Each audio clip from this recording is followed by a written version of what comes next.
रबी शरह ली सदरी वयस्सिर ली अमरी वाहलुल उक़दतम मिन लिसानी यफ़क़हू क़ौली। कुछ टाइम के बाद एक और वीडियो के साथ आपके साथ हाज़िर हूँ। ये वीडियो बेसिकली बन रही है मीज़ान बैंक की एक नई स्कीम है मीज़ान सोलर के नाम से, जिसमें मीज़ान बैंक कस्टमर्स को घर पे सोलर लगवाने के लिए लोन देने जा रहा है। और ये लोन है तकरीबन 1 लाख से लेके 25 लाख तक, और किसी सूरत में 30 लाख तक भी मीज़ान बैंक लोन दे रहा है, और मिनिमम 15% की डाउन पेमेंट के साथ, और 1 से 5 साल के लिए फाइनेंसिंग है इसमें। तो ये बहुत अच्छी अपॉर्चुनिटी है कि आप अपने घर के ऊपर अपना सोलर लगवा सकते हैं। जो बिजली के बिल और इनसे लोगों से तंग हैं, इस कॉस्ट अपनी कट करना चाहते हैं इस सिस्टम के थ्रू, उनके लिए बहुत बड़ी अपॉर्चुनिटी है कि वो मीज़ान बैंक का ये जो सोलर फाइनेंसिंग है इसके लिए अप्लाई करें।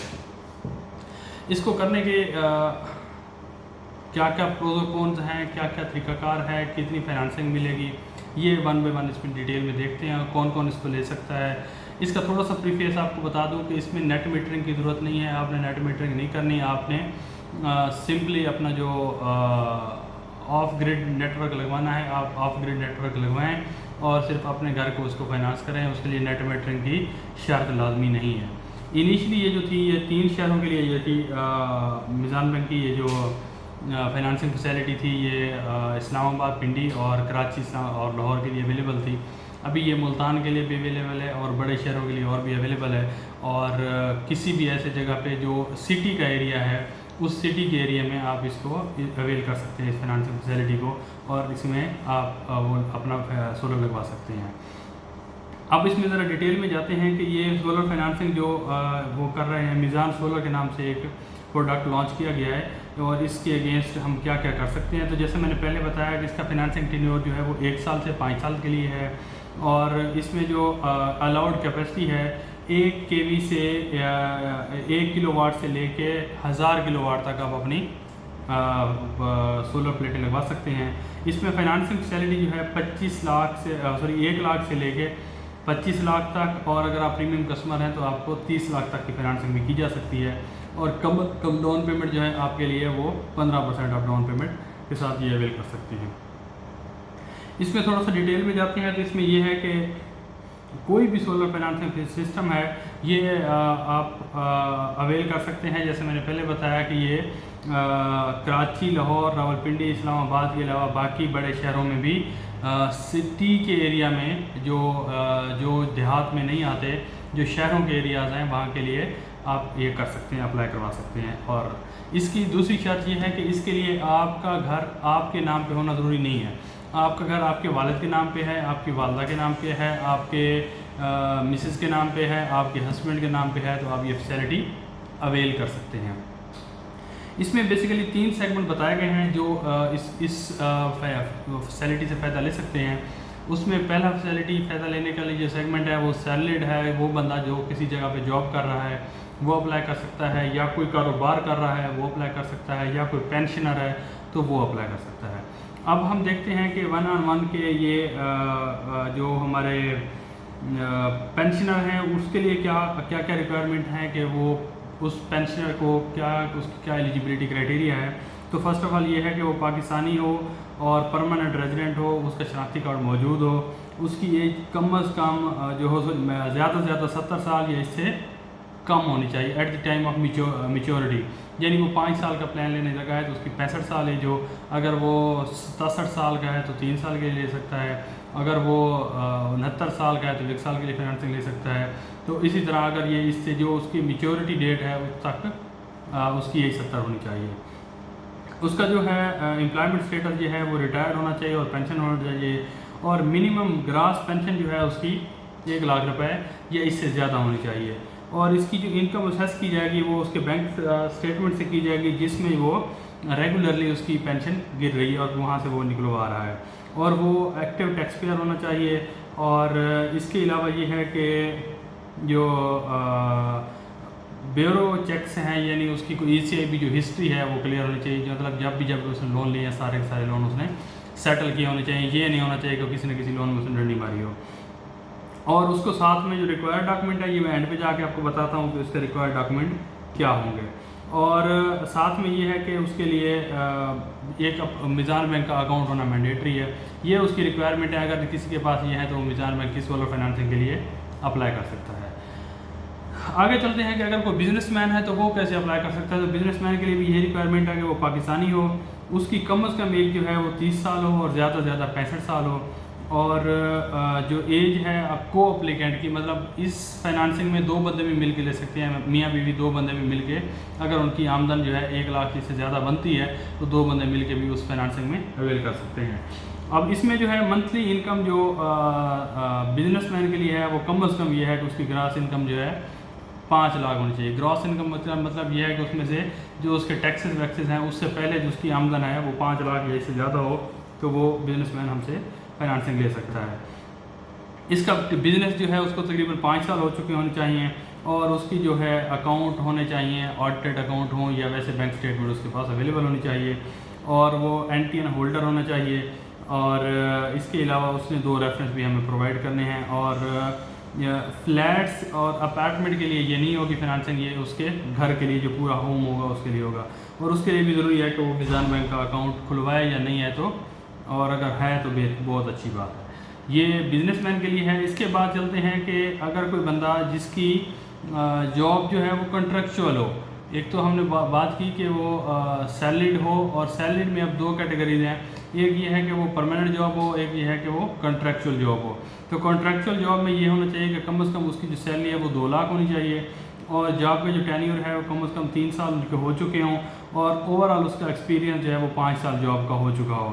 और कंपनी के साथ उसका कॉन्ट्रैक्ट होना चाहिए, किसी थर्ड पार्टी के साथ उसका कॉन्ट्रैक्ट नहीं होना चाहिए। जैसे ये ना हो कि किसी वेजेस कंपनी है या जो बहुत सारी कंपनीज होती हैं जो बंदे प्रोवाइड करती हैं, लेबर प्रोवाइड करती हैं, उस कंपनी के साथ एग्रीमेंट ना हो। डायरेक्ट जिस कंपनी में जॉब कर रहा है, काम कर रहा है, उसी में उसकी जॉब होनी चाहिए। और बाकी जो है अगर वो परमानेंट जॉब है किसी बंदे की तो उसके लिए ये है कि वो पाकिस्तानी नेशनल होना चाहिए और उसकी एज 20 साल कम से कम और ज़्यादा से ज़्यादा 60 साल होनी चाहिए, इससे ज़्यादा नहीं होनी चाहिए। कॉन्ट्रैक्चुअल जॉब के लिए भी ये क्राइटेरिया मौजूद है। और जो उसका को अप्लीकेंट है, यानी उसका फादर, उसकी मदर या उसकी मिसेज, उसका भाई, तो उसकी एज जो है मैक्सिमम 75 साल होनी चाहिए। और जो एम्प्लॉय स्टेटस है उसके लिए तो डेफिनेटली ये परमानेंट जॉब है तो उसका परमानेंट स्टेटस होना चाहिए। और इसमें एक रिलैक्सेशन ये है कि परमानेंट जॉब होल्डर को कि वो 1 लाख तक उसके पास सैलरी हो। कॉन्ट्रैक्चुअल जॉब में 2 लाख सैलरी हो और यहाँ पे 1 लाख सैलरी वाला भी एलिजिबल है, वो कर सकता है। और इसके बाद ये है कि जो परमानेंट जॉब होल्डर है जो उसके लिए एटलीस्ट 2 साल या इससे ज़्यादा टाइम हो चुका हो उसको जॉब करते हुए, और उसके लिए हमें जो है उसकी इनकम असेस करेंगे, वो उसकी सैलरी स्लिप से करेंगे और साथ उसने हमें 1 साल की बैंक स्टेटमेंट प्रोवाइड करनी है या जितना अर्सा उसको हो गया है। मोस्ट प्रोबेबली ये है कि 1 साल की बैंक स्टेटमेंट अवेलेबल नहीं है। ये भी एक्टिव टैक्स पेयर लिस्ट होना चाहिए और उसकी क्रेडिट हिस्ट्री जो है क्लियर होनी चाहिए, कहीं पे उसने लोन डिफ़ॉल्ट ना किया हो या इस तरह की कोई चीज़ ना तजर्बे किए हो। इसके बाद आप चलते हैं कि उसके लिए जो सोलर फाइनेंसिंग है इसमें जो ग्रिड डाउन पेमेंट है वो डाउन पेमेंट कितनी हो करवाए तो वो फाइनेंसिंग ले सकता है। तो जैसे मैंने बताया कि मिनिमम वो जो है 15% डाउन पेमेंट करके आप वो ले सकते हैं और मैक्सिमम जो है 50% तक आप फाइनेंसिंग अवेल कर सकते हैं। और अगर आप नेट मीटरिंग नहीं करवाना चाह रहे तो फिर आपकी मिनिमम जो डाउन पेमेंट है वो 30% हो और मैक्सिमम 50% हो। अगर आप नेट मीटरिंग के साथ लेना चाहते हैं तो 15% आपकी डाउन पेमेंट हो और मैक्सिमम 50% हो। और तकाफ़ुल रिस्क है ये भी कस्टमर के लिए होगा क्योंकि ये मुसामा का कॉन्ट्रैक्ट है तो ये तकाफ़ुल कवरेज वो भी उसके ऊपर करवाएगा। और अगर कोई मीज़ान बैंक का प्रीमियम कस्टमर है तो हम 30 लाख तक भी उसको फाइनेंसिंग दे सकते हैं।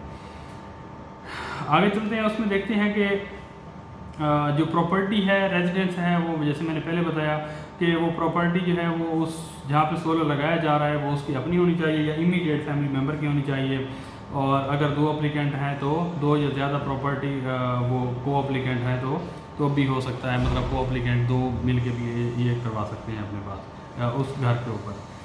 अच्छा, अब हम चलते हैं कि एक बंदा है, एक एग्जांपल लेते हैं। एक बंदा है उसने तकरीबन उसको 5 लाख की कोटेशन ली है, 5 लाख उसको चाहिए और 5 लाख के अगेंस्ट उसको कितने पैसे देने पड़ेंगे, उसकी डाउन पेमेंट कितनी होगी, 3 साल का वो प्लान लेना चाहता है तो किस्त कितनी होगी उसकी, जो बहुत अवेटेड क्वेश्चन है।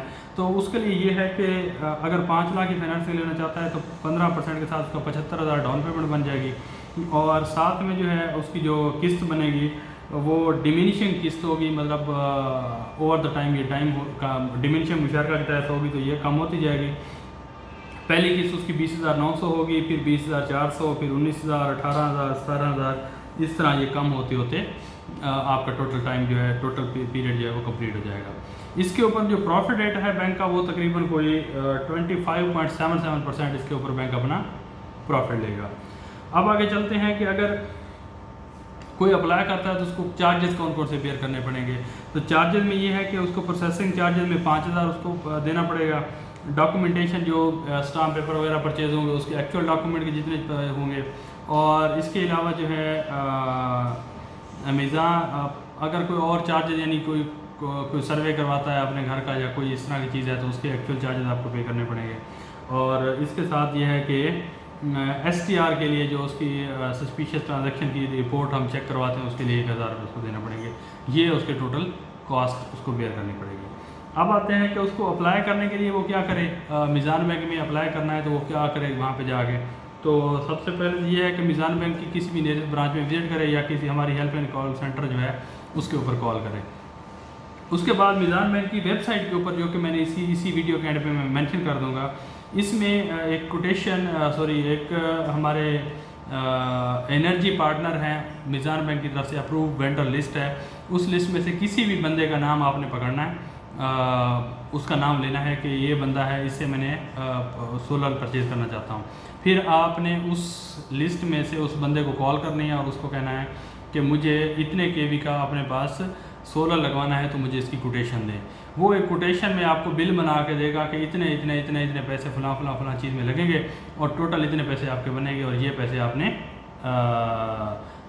बैंक को देने हैं या हमें पे करने हैं और हम आपका ये वाला सिस्टम जो आप कह रहे हैं ये हम लगा देंगे। वो कोटेशन प्लस शनाख्ती कार्ड की कॉपी आपने ये सारी जो है और जो आपका लेटेस्ट बिजली का बिल है उसकी कॉपी लगा के आपने मीज़ान बैंक की किसी भी ब्रांच में जो आपके नियरेस्ट है वहाँ पे जमा करवा देनी है, और साथ में आपने अपना अकाउंट नहीं है तो अपना अकाउंट भी खुलवा लेना है। ये हैं जमा उसकी रिक्वायरमेंट अगर आप वो करना चाहते हैं, अप्लाई करना चाहते हैं। अब आ जाते हैं कि रिक्वायर्ड डॉक्यूमेंट क्या क्या होंगे। जो जनरल डॉक्यूमेंट हैं वो जो सबको चाहिए वो ये है कि प्रॉपर्टी का ओनरशिप जो आपने घर का है, घर के डॉक्यूमेंट आपने जमा करवाने हैं, बिजली का बिल आपने देना है, और एक मीज़ान बैंक की वेबसाइट से भी फॉर्म मिल जाएगा, आपको ब्रांचेस से भी मिल जाएगा, एप्लीकेशन फॉर्म होगा वो आपने फिल करके देना है। साथ में अपना शनाख्ती कार्ड देना है, अपना फ़ोटो देना है, और अगर किसी और बैंक में आपका अकाउंट है और जहाँ पे सैलरी आती है या यहाँ पे आप बिज़नेस कर रहे हैं तो वहाँ से अपना अकाउंट मेंटेनेंस सर्टिफिकेट और सिग्नेचर वेरिफिकेशन फॉर्म लेके आना है, और डिक्लेरेशन ऑफ फाइनेंसिंग ये मीज़ान बैंक में अंदर एक डॉक्यूमेंट होता है वो आपने फिल कर लेना है, और इसके बाद एक कोटेशन आपने लेके आनी है जैसे मैंने पहले बताया है। अब अगर वो सैलरीड है तो सैलरीड के लिए स्पेसिफिक डॉक्यूमेंट ये होंगे कि लेटेस्ट पे स्लिप ले आएगा और लास्ट 2 स्टेटमेंट स्लिप में और लेके आएगा, और एम्प्लॉयमेंट लेटर लेके आएगा जिसमें लिखा होगा कि ये इसकी जॉब है और इतने अरसे से और जितने टाइम से इसने ज्वाइन किया हुआ है। अगर एम्प्लॉयमेंट लेटर अगर नहीं है और सैलरी स्लिप में ये चीज़ें लिखी हुई हैं तब भी फाइन है। आप डेट ऑफ ज्वाइनिंग का प्रूफ, अगर डेट ऑफ ज्वाइनिंग भी आपकी सैलरी स्लिप में लिखा हुआ है तो ठीक है, तो आपने डेट ऑफ ज्वाइनिंग अलग से देनी है। और एम्प्लॉयमेंट का स्टेटस प्रूफ है वो आपने देना है, अगर वो सैलरी स्लिप में लिखा हुआ है कि ये परमानेंट जॉब है या कॉन्ट्रैक्चुअल है तो वो आपने उसमें दिखा देना है। 6 महीने की बैंक स्टेटमेंट देनी है, और उस कंपनी के ऑडिटेड फिनेंशियल और letter from company if applicant is paid as director. अगर कोई कंपनी का डायरेक्टर है तो वो कंपनी का फाइनेंशियल देगा और कंपनी की तरफ से लेटर लेके देगा कि मैंने इतने डॉक्यूमेंट मैं इतनी सैलरी इस अपनी कंपनी से लेता हूँ।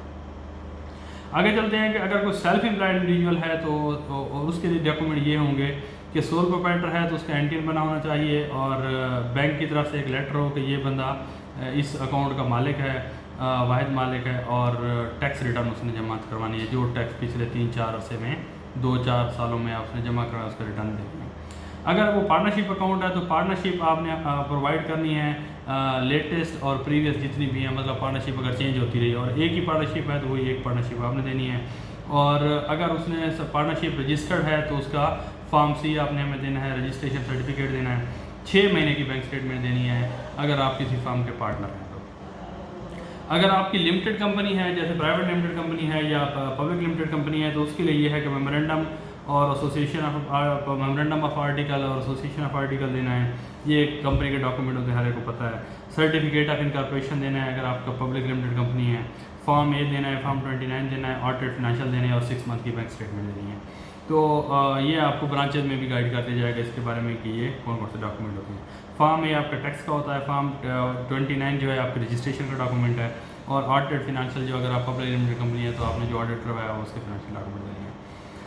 इसके बाद आ जाते हैं कि पेंशनर ने क्या क्या डॉक्यूमेंट देने हैं। तो पेंशनर ने अपनी पेंशन बुक देनी है और सर्टिफिकेट देना है जिसके ऊपर जो AGR की तरफ से उसको सर्टिफिकेट इशू किया जाता है, जो provisional office of accountant general, जो उसका अकाउंटेंट ऑडिटर जनरल है, वहाँ से उसने अपने अकाउंट ऑफिस से या तो एक सर्टिफिकेट देना है या पेंशन बुक देनी है, सिंपल बात ये है। और साथ में 6 महीने की बैंक स्टेटमेंट देनी है जिसके ऊपर उसकी पेंशन क्रेडिट हो रही हो, तो और वो पेंशन का सबूत उसका सर्टिफिकेट हो जाएगा। ये इसके लिस्ट ऑफ डॉक्यूमेंट होंगे, और इसी तरह आप ये सारी चीज़ें अगर जैसे कंप्लीट करके मीज़ान बैंक में पहुंचेंगे तो आप फाइनेंशियल इसके लिए सोलर के लिए अवेल कर सकते हैं। कोशिश मैंने की है कि सारे जितने भी एस्पेक्ट्स हैं मैंने इसके कवर कर लूँ, और ऑलमोस्ट हो भी गए हैं। और फिर भी अगर कोई डॉक्यूमेंट कोई ऐसा एस्पेक्ट रह गया हो सोलर फाइनेंसिंग के हवाले से तो मेरे से ज़रूर पूछिएगा। जज़ाकल्लाह।